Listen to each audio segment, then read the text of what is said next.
Assalamualaikum warahmatullahi wabarakatuh. Selamat pagi dan salam sejahtera bagi kita semua.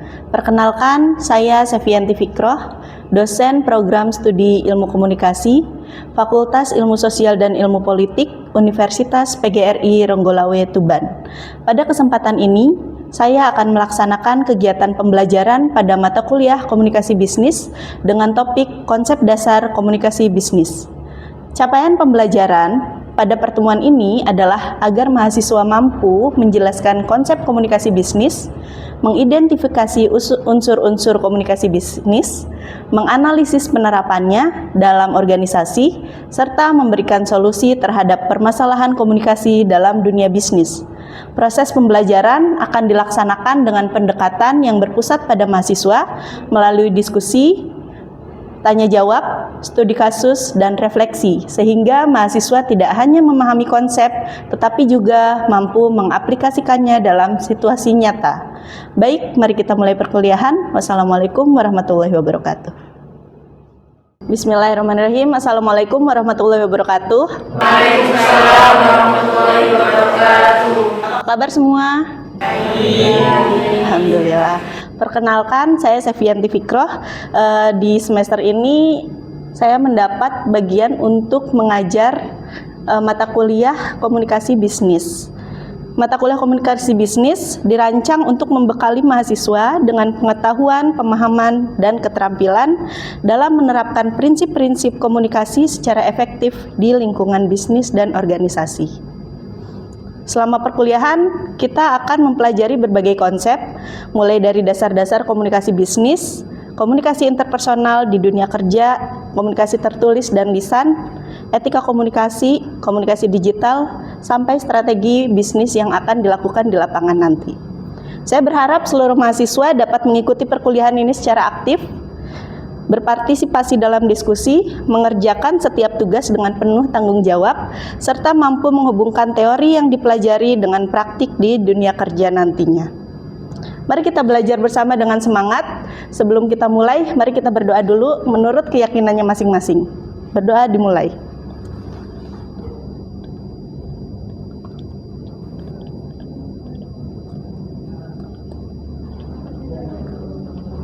Berdoa selesai? Baik.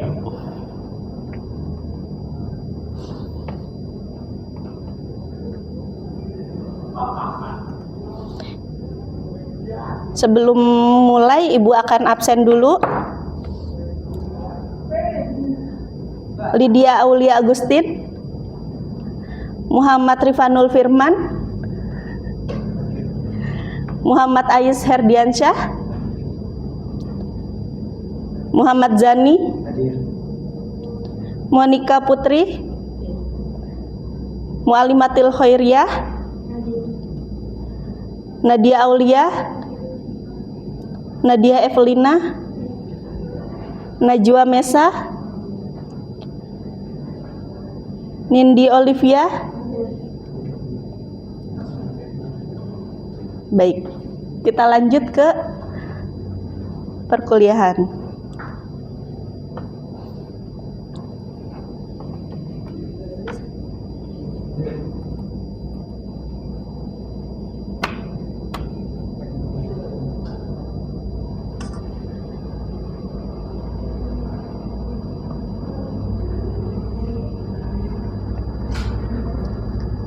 Nah, sebelum masuk ke materi, Ibu akan menyampaikan CPL dan CPMK. CPL dari mata kuliah ini adalah mengidentifikasi variabel-variabel kunci dalam proses komunikasi bisnis dan membedakan bentuk komunikasi verbal dan nonverbal. Kemudian menganalisis pengaruh konteks budaya terhadap negosiasi bisnis internasional, menyusun dan mengkomunikasikan laporan, karya komunikasi, strategi, dan rekomendasi secara lisan, tertulis, visual, dan digital, merancang dan melaksanakan strategi komunikasi, mengkonstruksi pesan bisnis, mengevaluasi data, strategi, praktik, media, dan persoalan komunikasi, menunjukkan integritas, dan etika komunikasi. CPMK-nya, yang pertama menganalisis prinsip, fungsi, peran, teori, etika, dan konteks organisasi dalam praktik komunikasi bisnis, melaksanakan riset formatif, merancang rencana strategi komunikasi bisnis, mengevaluasi dan mempraktikkan pengelolaan bisnis, digital marketing, isu dan krisis melalui kasus atau simulasi, mengevaluasi program bisnis berdasarkan bukti dan menyusun rekomendasi perbaikan melalui ukuran output, respon konsumen, outcome, dan dampak. Menunjukkan profesionalisme, kolaborasi, komunikasi presentasi, integritas, sensitivitas terhadap keberagaman dan negosiasi secara bertanggung jawab kepada konsumen.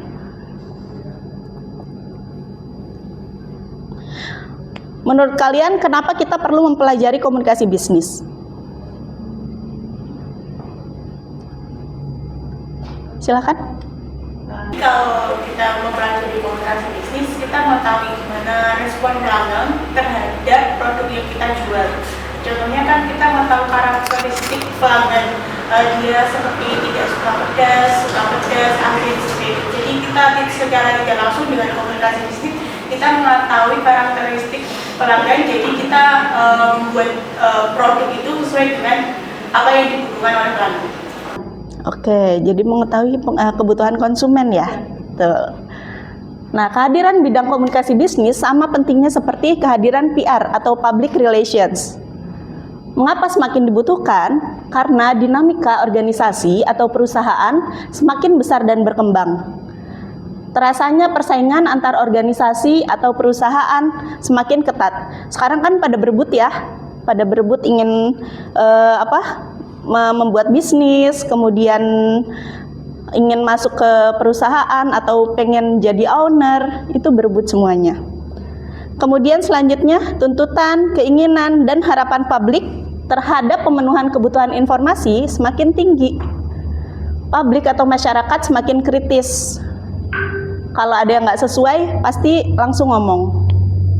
Perkembangan teknologi komunikasi yang luar biasa. Sekarang siapa sih yang nggak punya smartphone?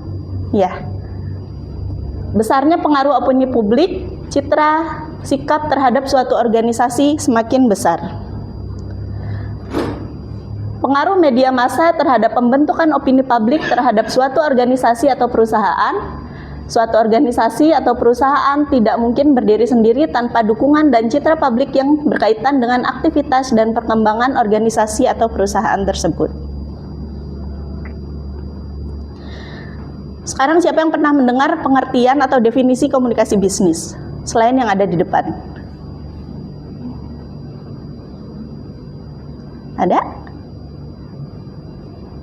Baik, kalau belum ingat, mari kita lanjut ke slide ini. Apa yang dimaksud dengan komunikasi bisnis? Komunikasi bisnis menurut Joko Purwanto ialah komunikasi yang digunakan dalam dunia bisnis mencakup berbagai bentuk komunikasi verbal maupun non-verbal untuk mencapai tujuan tertentu dalam organisasi atau perusahaan. Sedangkan menurut Jumyati, Raharja, dan Werdani dalam buku Ajar Komunikasi Bisnis, mereka menjelaskan bahwa komunikasi merupakan unsur mendasar dalam menjalankan bisnis karena berperan dalam penyampaian informasi, membangun citra organisasi, mengembangkan relasi, dan membantu pencapaian tujuan bisnis secara efektif. Jadi kalau kita sudah tahu komunikasi bisnis itu seperti apa, kita akan bisa berkomunikasi lebih efektif sama orang-orang. Apalagi kalau kita punya bisnis. Ada yang punya bisnis di sini? Baik, lanjut.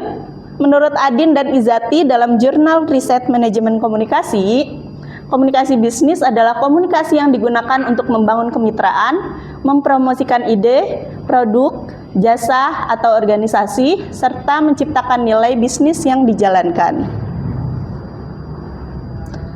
Secara umum, komunikasi bisnis adalah proses penyampaian dan pertukaran informasi, ide, atau pesan, baik secara verbal maupun non-verbal, yang dilakukan dalam lingkungan bisnis untuk mencapai tujuan organisasi, membangun hubungan kerja, mendukung pengambilan keputusan, dan meningkatkan efektivitas kegiatan bisnis. Karena itu, perusahaan-perusahaan memberikan perhatian besar dalam hal komunikasi bisnis ini. Ruang lingkup komunikasi bisnis. Lingkup komunikasi bisnis adalah segala sesuatu yang berkaitan dengan pengutaraan, penyaluran, penerimaan, dan pertukaran gagasan atau ide. Ada 5 lingkup pokok komunikasi bisnis.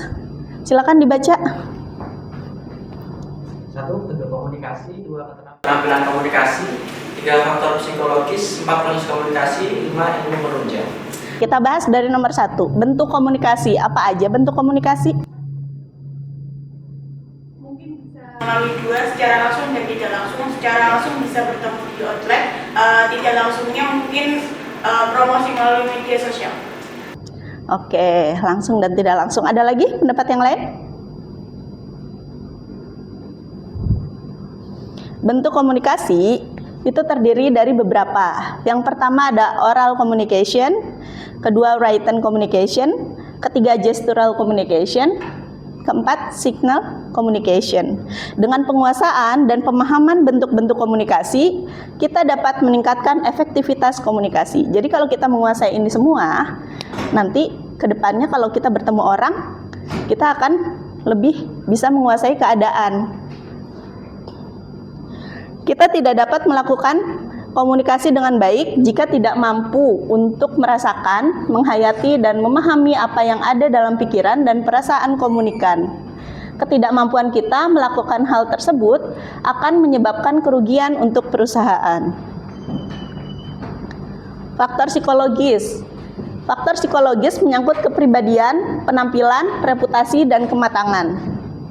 Seorang yang punya kepribadian yang mantap dengan kepribadian yang baik akan lebih dipercaya oleh lingkungannya. Kalian pernah nggak ngelihat orang datang ke sebuah acara formal tapi dia berpakaian tidak formal? Pernah? Pernah. Terus apa pandangan kalian? Yang ada dalam pikiran kalian apa? Kurang cocok. Ada lagi? Kenapa? Agak aneh. Oke, karena dia beda sendiri ya. Nah, begitu juga kalau komunikasi bisnis diisi sama orang-orang yang mungkin tidak sesuai atau tidak kompeten di bidangnya. Itu bakal susah untuk mendapatkan kepercayaan dari lingkungan sekitar atau mungkin dari konsumennya. Orang yang punya reputasi baik atau kematangan berpikir dan bersikap akan lebih kredibel dalam proses komunikasi. Proses komunikasi itu minimal ada 3 unsur. Yang pertama adalah komunikator, ya, pesan, dan komunikan. Ini harus ada ketiganya minimal. Nah, maksimalnya ada banyak. Dalam perkembangannya juga proses komunikasi melibatkan sumber, channel, dan efek. Efeknya apa setelah berkomunikasi itu? Ilmu-ilmu penunjang, ilmu yang menunjang kelancaran komunikasi bisnis perlu ditelaah dan dikaji agar dapat membantu ketika berada di lapangan. Ilmu seperti bahasa, kenapa kita perlu mempelajari ilmu bahasa? Misal kita keluar negeri, terus kalian tidak paham bahasanya, kan susah ya untuk berkomunikasi. Kemudian psikologi. Psikologi ini kan berkaitan sama orang. Nah, dalam berkomunikasi kita pasti ngomong sama orang. Entah itu orang baru, entah itu orang lama, dan kondisi psikologisnya itu pasti berbeda-beda di setiap waktunya. Gitu. Kenapa? Karena itu kita perlu menunjang diri kita dengan mengetahui psikologi. Kemudian sosiologi. Sosiologi dan teknologi akan sangat membantu juga. Kalau kita gaptek, susah ya sekarang, apa-apa digital. Apa-apa internet. Kemudian unsur-unsur komunikasi bisnis. Tadi Ibu sudah sebutkan itu minimal 3. Kemudian ada tambahan yang lain. Nah, ini lebih banyak.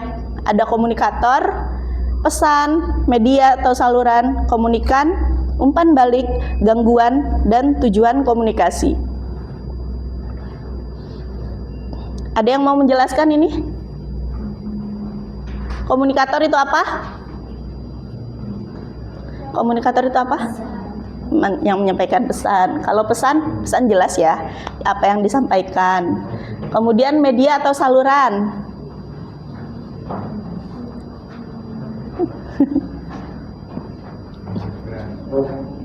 Media yang dipakai untuk menyampaikan pesannya. Entah kalian pilih lewat HP atau mungkin tatap muka langsung atau mungkin lewat surat.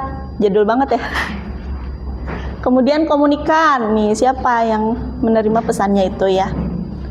Umpan balik atau feedback. Tadi ya, responnya seperti apa? Gangguan atau noise.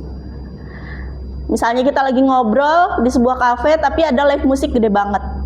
Efektif nggak? Tidak. Karena itulah kalau mau ngobrol apalagi serius harus pilih tempat dan waktu yang tepat.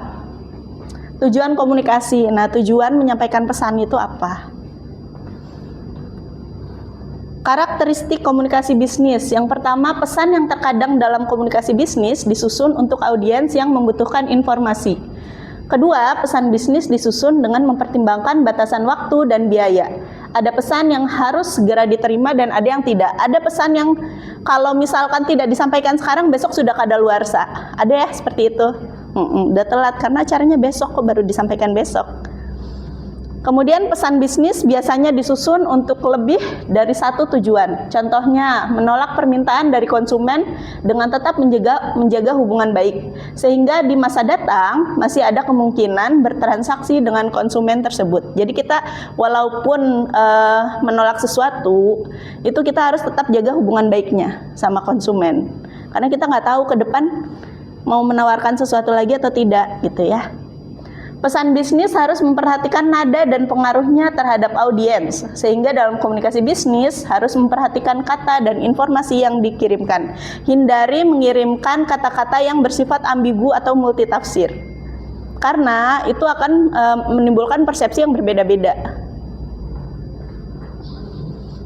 Kualifikasi dasar dalam melakukan komunikasi bisnis. Yang pertama, ability to communicate. Apa ini? Kemampuan untuk berkomunikasi. Kemudian ability to organize. Kemampuan apa ini? Untuk berorganisasi atau menyusun ya. Ability to get on with people. Kemampuan apa ini? Berhubungan baik sama orang. Personal integrity.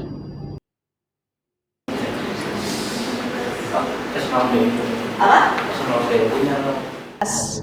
Integritas personal ya. Imagination, imajinasi. Oke. Perbedaan komunikasi bisnis dengan komunikasi lainnya apa? Yang pertama, komunikasi bisnis berorientasi tujuan atau praktis. Komunikasi bisnis menempatkan diri dalam waktu yang pasti. Kita punya target yang harus dipenuhi. Itulah komunikasi bisnis. Kalian juga kan ya kalau bikin skripsi punya target? Oke. Komunikator bertanggung jawab terhadap keberhasilan komunikasi. Nah, tugas sebagai komunikator adalah memastikan pesannya sampai, tidak multitafsir atau ambigu atau membuat komunikan salah paham. Kemudian, suatu pesan bisnis akan mencerminkan komunikator dan perusahaannya dalam memberikan suatu keuntungan. Contohnya ini. Ada kasus, sebuah UMKM menjual minuman kekinian. Pemilik usaha mengunggah promosi di Instagram dengan tulisan, diskon besar, buruan pesan sekarang. Menurut kalian, iklan ini seperti apa? Bagaimana?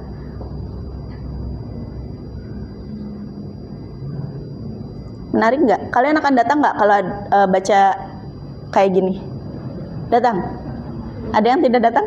Nggak ada. Tidak. Datang semua. Menarik? Menarik? Kurang menarik. Kenapa? Kurang jelas. Apa yang kurang jelas nih? Diskonnya kurang jelas. Harusnya seperti apa promosinya? Kata-katanya berapa persen? Terus minimal pembelian ya, bisa dibeli, bisa diinformasikan. Betul sekali. Jadi di pesan ini hanya diskon besar, buruan pesan sekarang. Kan kita nggak tahu ya apa produk apa yang diskon ini, apakah produk khusus atau semua produk.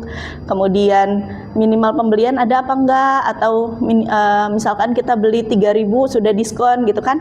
Ya. Apa masalah komunikasi yang terjadi? Tadi kurang jelas pesannya. Unsur komunikasi apa yang belum berjalan dengan baik? kelengkapan pesan. Bagaimana seharusnya pesan promosi tersebut disusun agar lebih efektif? Harus dikasih kata-kata apa nih? Sejelas mungkin ya. Oke, sampai sini ada yang mau bertanya? Ya, silakan. Untuk gestural komunikasi itu apa ya? Nah, oke, pertanyaan bagus. Gestural communication, ada teman-teman yang tahu? Gestur, ya. Gestural communication adalah masuk dalam komunikasi non verbal. Jadi komunikasi itu ada verbal dan non verbal ya. Kalau verbalnya dia tadi oral sama written, kalau non verbalnya gestural sama signal tadi. Itu gestural itu adalah gerakan tubuh, gestur tubuh. Jadi kita sebagai orang komunikasi bukan hanya mengerti kata-kata yang orang ucapkan, tapi juga perlu memahami dari gestur gitu. Misalnya tiba-tiba kamu ketemu teman kamu ya, cemberut aja, kamu nanya nggak? Ya, nanya. Kenapa kamu nanya? Kepo. Karena kamu menangkap gestur dari dia, gestur ketidaknyamanan, gestur ketidaksukaan gitu ya. Gestur sebel mungkin dari mimik muka itu. Misalnya ada orang kipas-kipas, aduh, ini kan gestur ya? Apa tandanya? Panas. Oke, jadi gestur itu seperti itu. Bisa dipahami ya? Oke. Ada lagi pertanyaan? Sudah tidak ada? Baik, kalau tidak ada, kita tutup mata kuliah hari ini. Sampai jumpa minggu depan. Wassalamualaikum warahmatullahi wabarakatuh. Waalaikumsalam warahmatullahi wabarakatuh.